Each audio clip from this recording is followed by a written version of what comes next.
Hey guys, welcome back to part 3 of our Building Mario with Gemini series.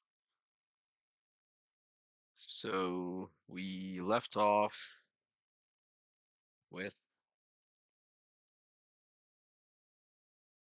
this working version of the game. So we got the jumping and the reset if you fall down the pit. And so let's continue from then on. So I've just asked Gemini to summarize what we've done so far. So we've configured our Cinemachine camera tracking, tuned the camera responsiveness, created and confined level boundaries, and addressed level editing mechanics. Um, we also added the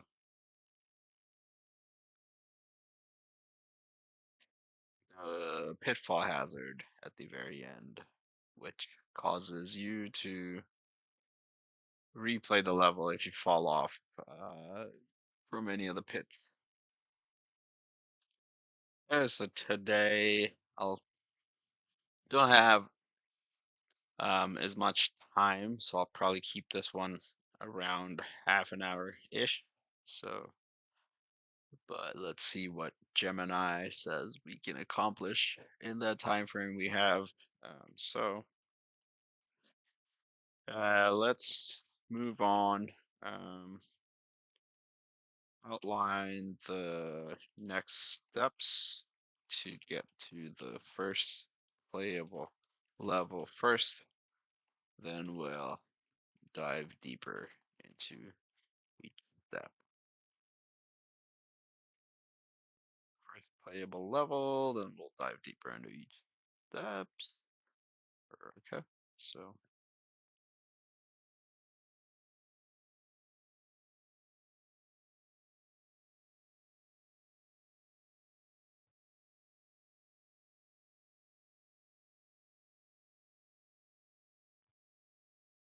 okay, so it forgot that I've done this part. Okay, so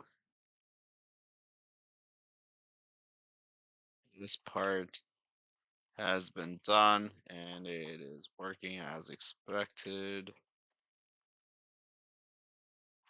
The kill zone is in place. The hazard script has been implemented and the player has been tagged. It is okay.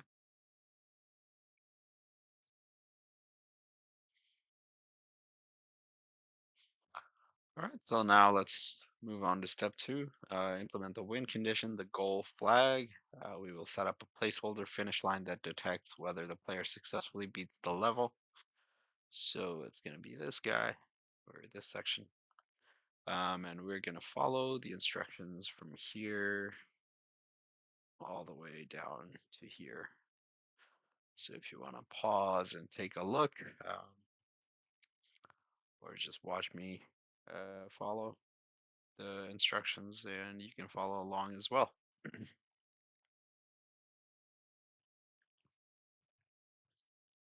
All right, so we got to create the goal game object. So we'll go to your project window at the bottom, right click inside your assets folder, and select create 2D sprites. And let's create a, there we go with a square or a capsule.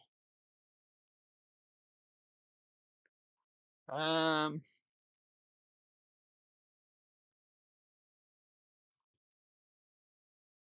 let's just go with a square for this, okay?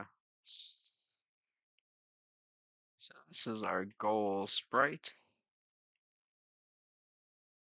Um, Drag the goal sprite from your project folder directly into the scene view and place it in the far right uh, of your level layouts. Okay, let's get back to the scene view And where's our goal sprite? And we gotta drag it to the far right, right here. Um, leave some gap over there. Or let's just change the color of this. 'Cause, otherwise it looks exactly like the floor. So let's do a green color, and we know that that is the goal. Um, and rename this newly placed object to level goal. So rename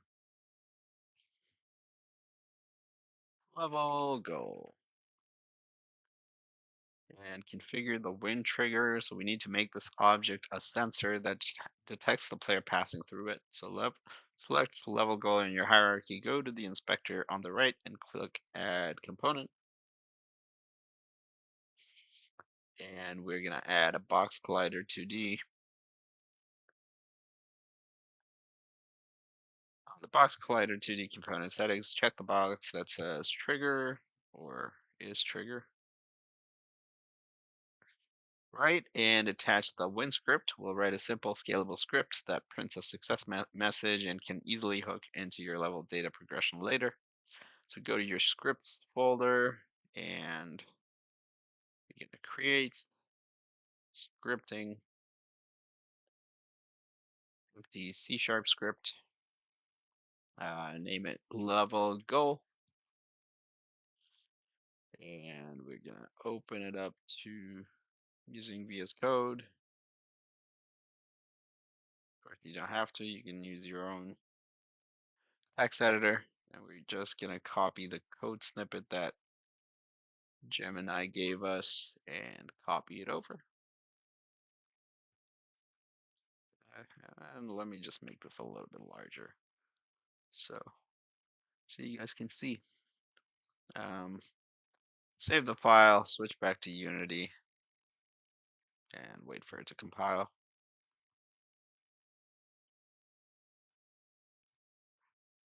If you want to just quickly review the code, so on trigger enter 2D. So collider 2D collision. If collision dot compare tag is player, so if the player hits this trigger, we're gonna just simply log this message. So level complete, you reach the finish line. So that's it for now. So very simple. And we're gonna drag your level goal script from the project folder and drop it onto your level goal im object in the hierarchy. So right there. Okay, and we got the level goal and test the setup. So look at the bottom edge of your screen.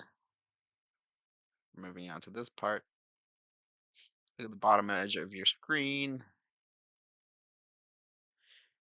and click on the console tab right next to your project.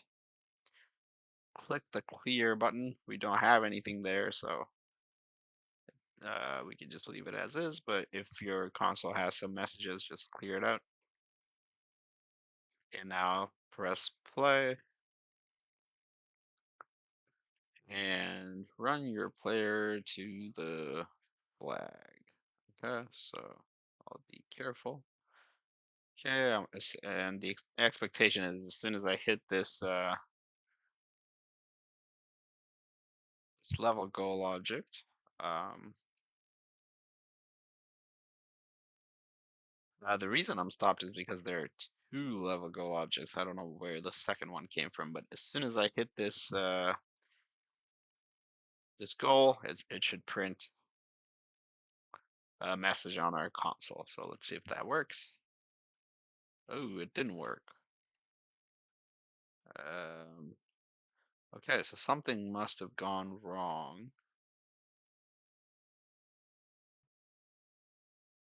I think I might have messed up somewhere. Okay, so I'm just undoing a bunch of times until that duplicate level goal went away. and I think somehow it got duplicated, so I attached the scripts to the wrong object. So let's try that again. Level goal, we are gonna grab and drop it right there. So now it looks more like the object that we were aiming for. We got the color and all the other stuff. Okay, so now let's try that again and go back to console.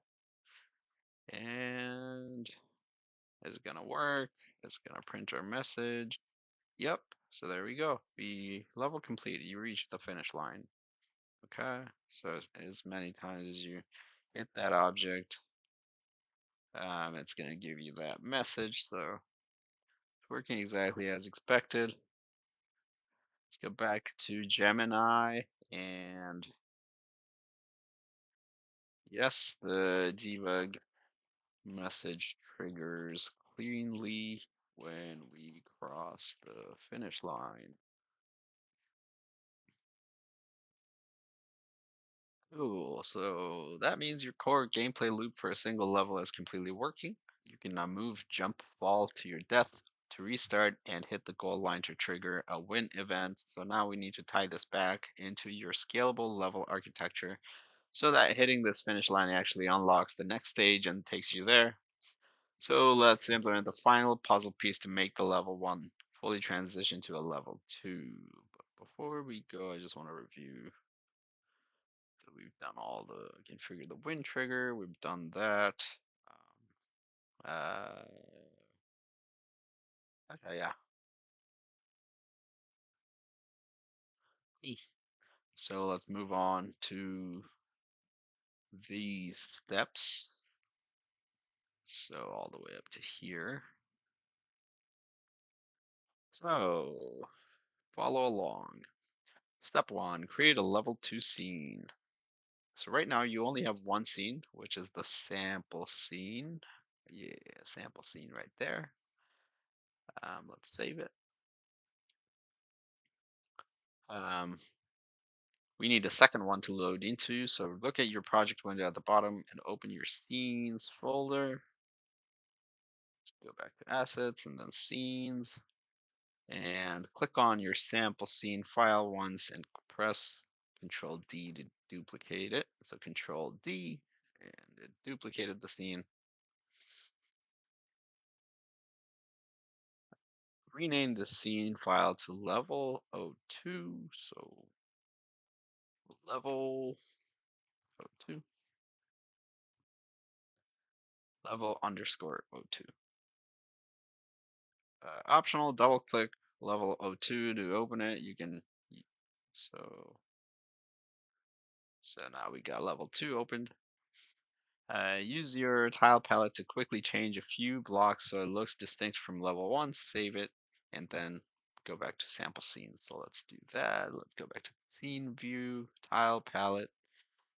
And let's click on the eraser to change a few things. Okay, so level 2 is going to look a little bit different than level 1. Um, Bigger gap maybe, maybe another gap there. So this is going to be tricky. Um, and maybe add some,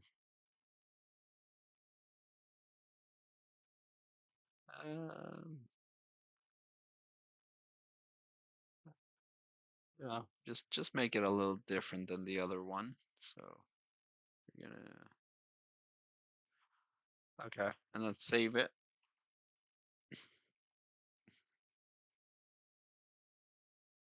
And then let's get back to sample scene. So now we gonna go to the step 2, register the scenes in the build profiles. Unity needs to know these scenes exist in the final game package before a script is allowed to load them.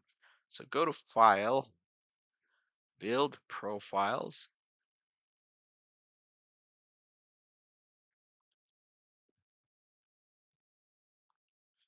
Look at the top box name labeled Scene List. So right there. Drag your sample scene file from your project window and drop it to that list. Okay. So that I think is already there, so we don't need to drop it again. But now we're gonna drag level 2 into this scene list, drop it to the list right below it, and we can close the window. All right.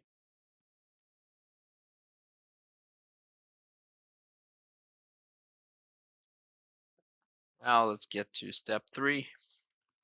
We've completed the create a level 2 scene, register the scenes in the build profiles. Now we're going to upgrade the Win script to load the next level. So let's update your LevelGoal.cs script. So we're going to go back here. Um, so it dynamically loads your new scene instead of just printing a message. So let's open the LevelGoal script file. And we're going to replace the old code with this updated version that utilizes Unity's Scene Manager. So this is the code. Let's copy it and paste. And so what happens this time? Oh, what the hell did I just do? Oh, never mind. All right, so just pasted that script back in here. And let's take a quick look at what's going on.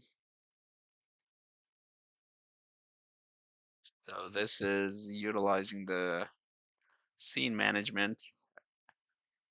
Um,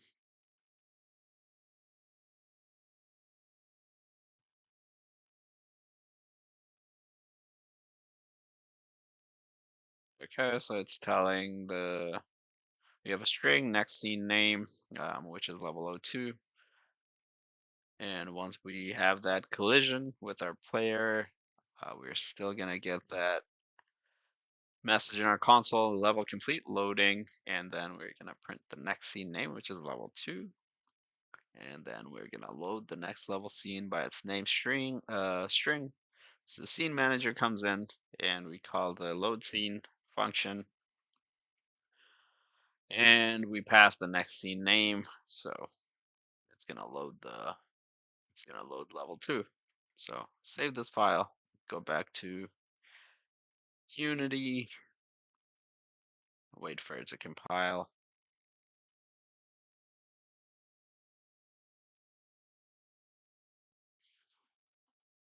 Okay, so it's done compiling, and now it's time to test our first full game loop. So make sure you're in sample scene, hit play, run your capsule all the way to the right, and touch the goal block. The engine should instantly swap out the environment and drop you right into level 2. All right, so let's test it out. We're on sample scene. We're gonna click play, and we're gonna run our player to the finish line. And as soon as we hit that block there, we're gonna enter level 2. So how cool is that? Pretty awesome if you ask me. We've done quite a bit um, in a short period of time. I had basically little to no game development experience, so this is pretty fun. Um, what time is it? We're at 19 minutes. So I think we can keep going a little while longer. So we got our foundational core framework fully established. So transition is smooth. Everything is working as expected. Okay, should I?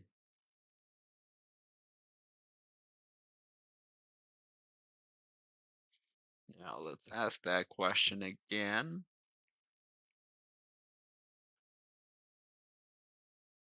Now let's just give this prompt, right? Let's see where it takes us. So we have successfully built a fully functioning, physics-accurate vertical slice of a 2D side scroller from an absolute blank slate. At this point, your core framework, movement, collision detection, smart camera tracking, hazard resets, and multi-scene level transitions is rock solid and completely decoupled. Now that playable loop is alive, we can take the project in a few different directions depending on what you want to tackle next. Here's where we go from here. Option A, mobile touch controls, adding an on-screen virtual joystick or left-right button overlays to the UI so you can control the character directly on an Android screen. Remember, we're making this game into something that we can play on our Android phones. So option B would be classic platformer mechanics, building dynamic elements such as breakable item blocks, collecting coins, scores, or adding a simple pacing enemy that patrol walks between back and forth between 2 points. Or option C, game architecture and polish, implementing the live data, level data, scriptable object system we generated earlier to create a permanent main menu save unlock state, or importing actual 2D art sprites to replace the white placeholder boxes.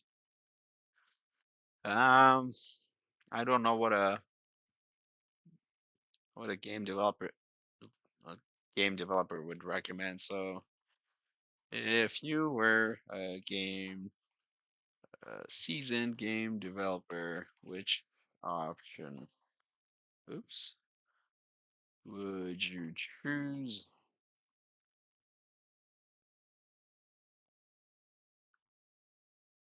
Okay, so it would go with mobile touch controls. Your project is currently targeted as an Android build. In mobile game development, input and game feel are everything. So, designing a game entirely using a physical computer keyboard and then trying to clap touch controls on at the very end is a classic trap. It usually results in a game that feels awkward, frustrating, or downright unplayable on an actual device because virtual layouts require different spacing, platform sizing, and physics tuning than a keyboard does. So, getting the touch controls up and running right now means every platform you paint, every jump height you tweak, and every enemy you add from this point forward will be designed and tested around how the game actually plays on your target platform. Sure. So, ooh, let's go for it.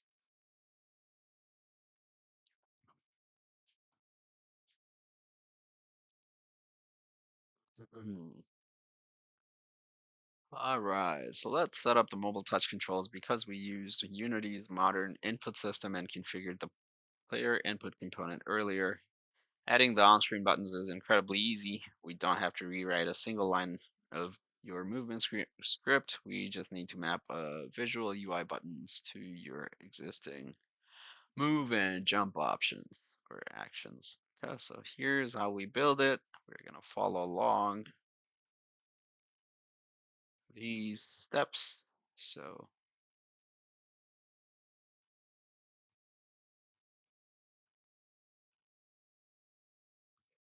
So let's go ahead and do that. So step one is going to be add the canvas assets. To put buttons on a mobile screen, we need a canvas overlay. So right click, empty space in your hierarchy, hover over UI, um, and select canvas. So we're going to click this one.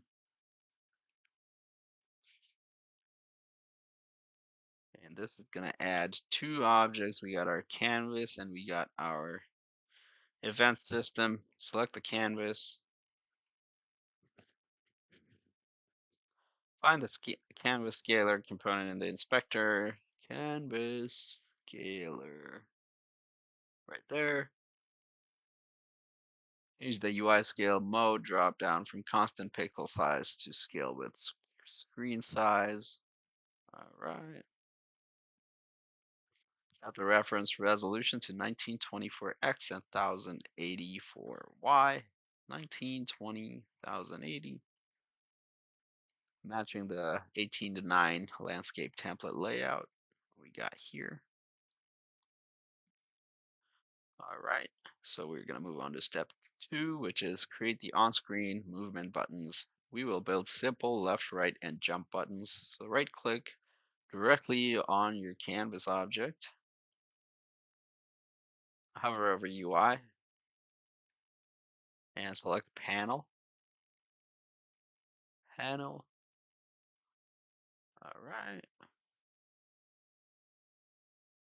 Name this mobile controls. Look at the image component of the mobile control panel in the inspector and turn down the color alpha transparency. Look at the image component. So where's the image? All right there. And mobile mobile control image. Turn down the color alpha to 0.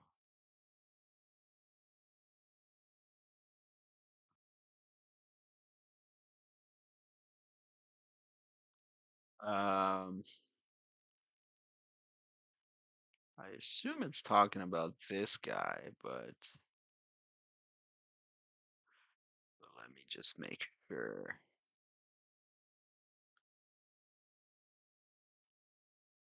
And if anybody's wondering what this screenshot tool is, it's called Lightshot. It's free. You can download it, but let me just ask Gemini if that's what it's referring to there.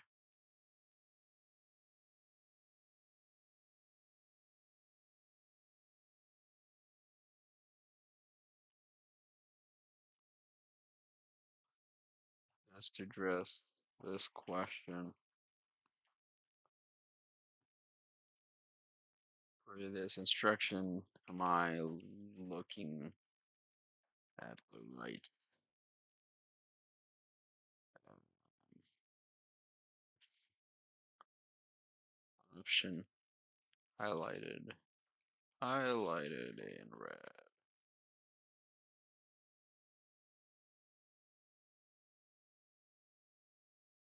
Ooh. Okay. Awesome. So let's go back in there. Where did the window go? Alright, so 0. Nice. Cool. So color, alpha, set it to 0. Gray background will instantly vanish, which is exactly what happened.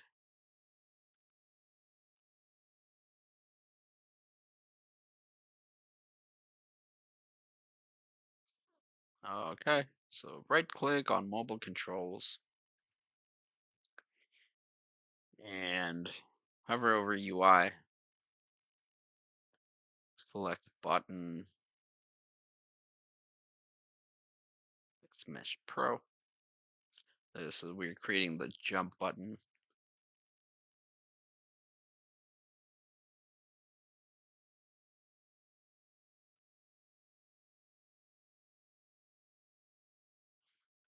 Okay, so let's import.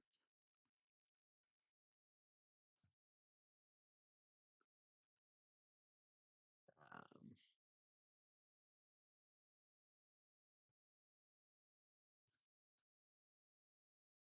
I don't know if I need the examples and extras.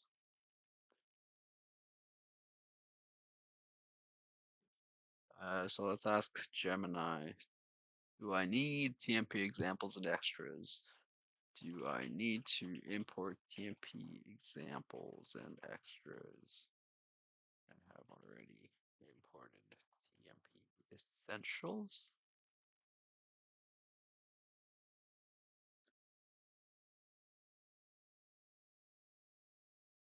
Okay. So we don't need to import this guy, so let's just close it out.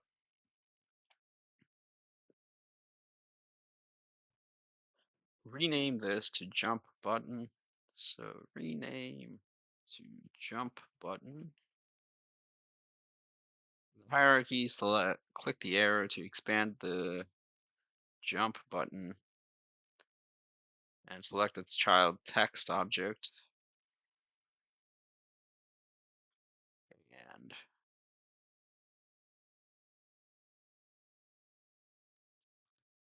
change the text box from button to jump. So text button should be jump. Assume this is where it wants me to change it, not here. Um, just to double check.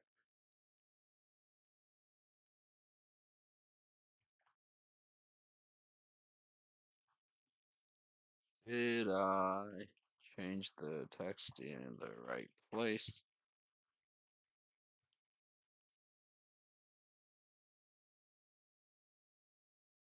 Cool.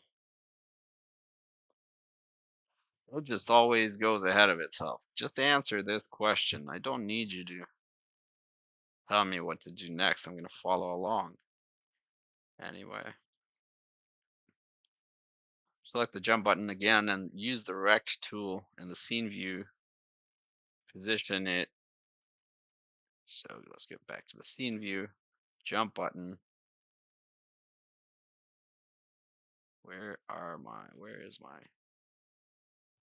Where is my jump button?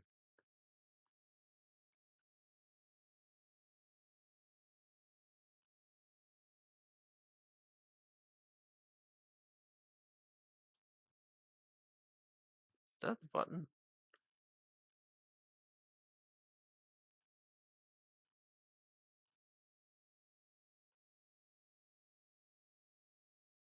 Position it at the bottom right corner of your screen where a player's thumb would sit. So I am not sure where the button actually is. So kill zone. There's the kill zone. Level goal is right there. Canvas. Yeah, where's the canvas at? Level goal. Canvas. Canvas.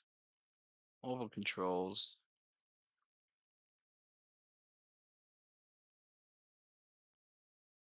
Jump button. I don't know where the jump button actually is. I can't figure it out.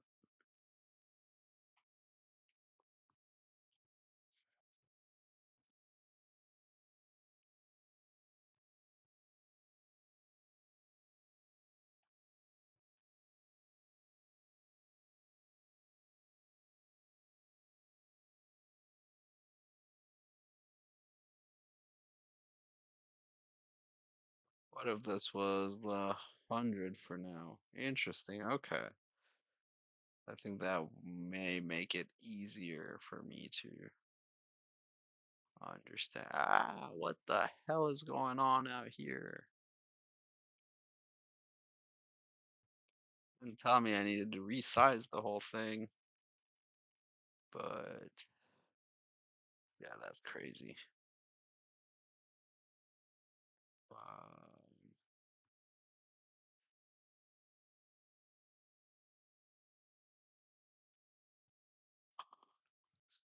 you know what, guys? We're gonna fix this in the next video because this is a big mess and we are past the 30 minutes, I promise.